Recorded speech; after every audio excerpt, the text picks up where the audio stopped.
Good morning and welcome to Our Issues Milwaukee. I'm your host, Andrea Williams. October is National Domestic Violence Awareness Month, and as we wrap up the month, we'd like to shine a light on the issue and remind you that there are outstanding organizations right here in our city ready to help you or someone you know that is a victim of domestic violence.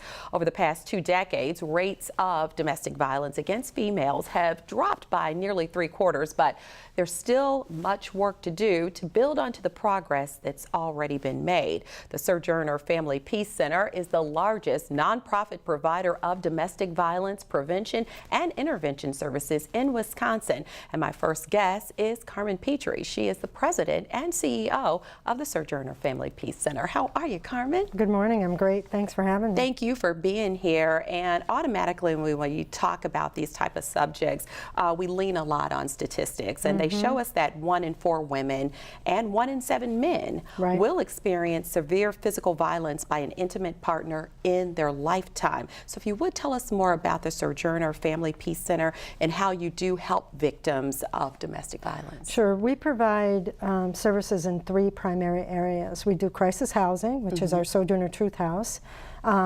individual support, and systems advocacy. So those are the buckets that we work in. And we served almost 10,000 clients last year. We had 74,000 contacts, and our numbers this year are on the rise.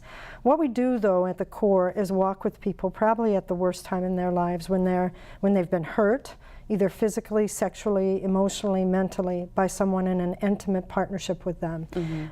More likely that them and their children have been exposed to repeated cycles of violence. And I think it's important, we talk a lot and we tend to see the physical piece, but it really is a continuum of violence that happens in people's lives. It can be all of it happening at once, so physical, sexual, emotional, and mental, and usually it is some form that's happening over time. It's a pattern that happens in a relationship that's grounded in power and control. One person, usually the male partner, wanting to exercise control over the person in their life. Yeah, and I'm glad you bring that up, because so many times people feel like someone has to put their hands on you in order to be in an abusive relationship, but that's not always the case. You mentioned there's the whole thing of mental abuse that would include name calling. Destroying your property, moving the furniture around while you're out, Controlling how much money you have access to, whether or not you get your own paycheck. Again, you know, subtle to severe. And I think that's an important message. We have clients who call and say, well, you know, he never hit me. But all these other tactics of control are in place. And it's important to know that it really is the pattern. It's all of it.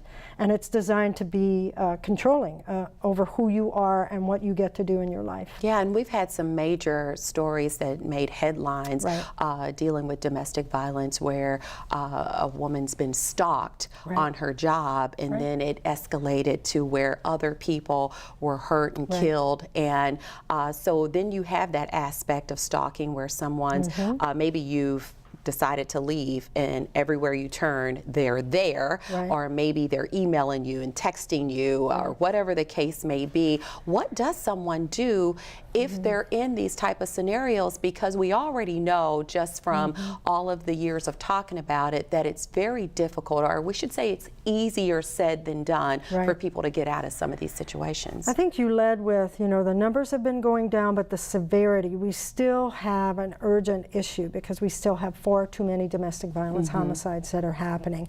We have gotten better. We have more resources to help us with lethality and trying to predict which client faces more danger versus another. And so we have something called the lethality assessment program, which law enforcement officers use at the scene. And then clients get assigned a score, a lethality score, and then that gets given to our hotline, and we have a team that meets. So that's one piece of the work. We have to get better at trying to predict.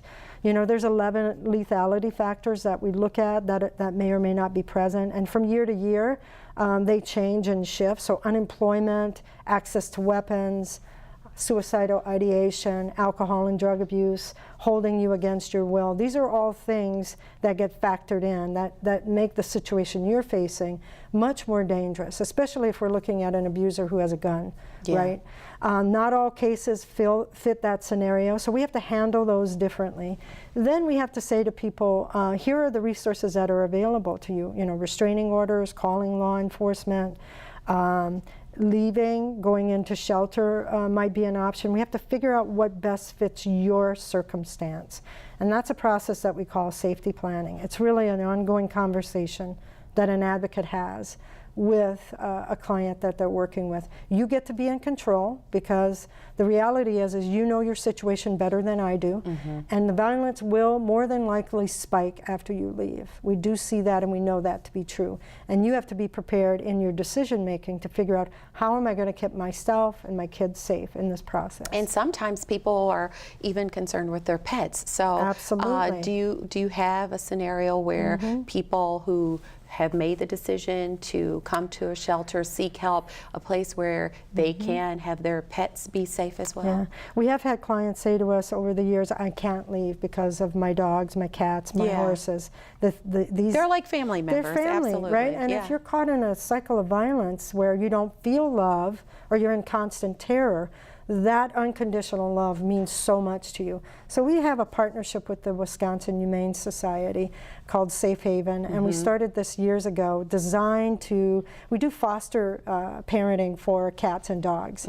So if you're a survivor and you have cats and dogs, we can get them in a foster home for 6 months as you're trying to figure out how to navigate the choices in your life. I love that, and I love getting that piece out, because you know, who wants to leave their animals that they love so much behind with someone that you know is violent? And in many cases, Carmen, you have an abuser who will sometimes hurt an animal to get to you. Right. I have been told stories. I remember clients saying things like, when I came home and opened up the garage door, the dog was hanging there in the garage. Oh my God, see, it breaks your heart. It does. It's heartbreaking. These are family members, and people care about their animals so much.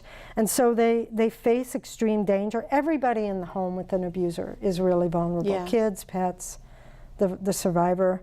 And we have to think about it in its totality, right? And how are we going to plan for reducing barriers so survivors feel like they can leave, right? That they have that option. Or stay and try to keep themselves safe. Some survivors choose to do that. We respect their autonomy and their decision making. You know, we try to give people resources and help them understand that the cycle of violence really won't change on its own. More than likely, it will take some sort of intervention. It will be progressive. It is progressive, and we need to try to hold people accountable. I also think as a community, we have to get there much sooner than when we need to call the cops. You know, we have to be talking in our hospitals, our churches, and our schools when children are born about relationships and healthy relationships. We need to be talking with young people about what does it mean to be a healthy human being? How do you handle anger in a healthy way? You know, that's a normal part of relationships. And you mentioned the word cycle, and sometimes on so many different occasions it is a cycle. Usually young girls who watch their moms in abusive relationships end up with the same type of man. Young men who watch their fathers be abusers almost subconsciously become that same type of individual. And you know, it's just something, I think, awareness and talking about it and just reminding people that organizations like yours exist is really what I can do as a member of the media. But you have been working in this field for so many different years, and Sojourner Truth House has been around since, what, 75? So you guys have shown and proved that you have a formula for helping people, and I just wanted to make sure we got you here to definitely make people aware. I think the most important thing we do is we give love and respect to people when they come to 6th and Walnut, our new facility. And we give 3 really critical messages. You're not alone, it's not your fault, and I'm here to help. And that's what we need to be doing across the entire community, in every venue. We need to be saying, you're not alone, it's not your fault, and I'm here to help. And that looks different in different scenarios, but it's really important that we get that message out to both abusers and survivors. Absolutely, and to the general public. Exactly. So if they have a friend, a family member, Right. somebody, even if it's somebody on the street, Right. and they're going through something, they know, because it's in the back of their mind, that Right. there is an organization there that can help make a difference. So real quick, you guys have a 24-hour hotline. We do. And I just want you to, one, give us that number so people can jot that down, and then tell us the scenarios where one would utilize that hotline. Sure, it's 414-933-2722. So 933-2722. It is confidential. You don't have to give your name.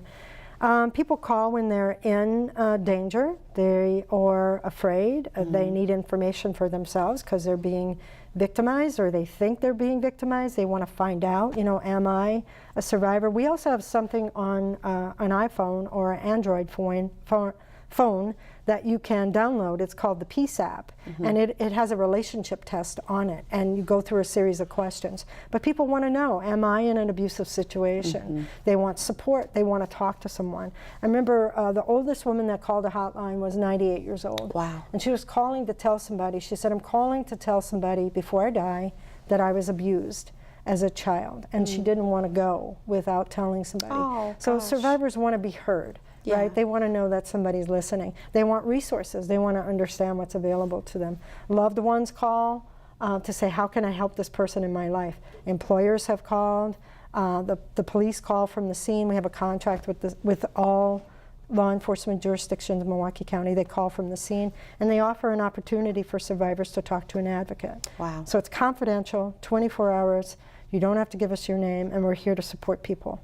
Okay, thank you for sharing that. And a couple of more things. You've got an absolutely beautiful facility, and what makes it unique is it is one of the first in the nation to provide comprehensive services to victims and families impacted by domestic violence, but you accommodate a number of organizations right there in the facility. So someone who's already under the stress of dealing with domestic violence on whatever level doesn't have to make a run here or there, or make this call and that call. You really have people right there, those resources they need, from the district attorney's office to MPS, sensitive crime unit, whatever the case, they are there under that one roof. It took us about 10 years to get there, but it's a co-located model of service, and it's designed to do exactly what you said, minimize the number of places that you have to go. We're working on a centralized database and creating one that will honor your confidentiality but have your data follow you with permission, so you tell your story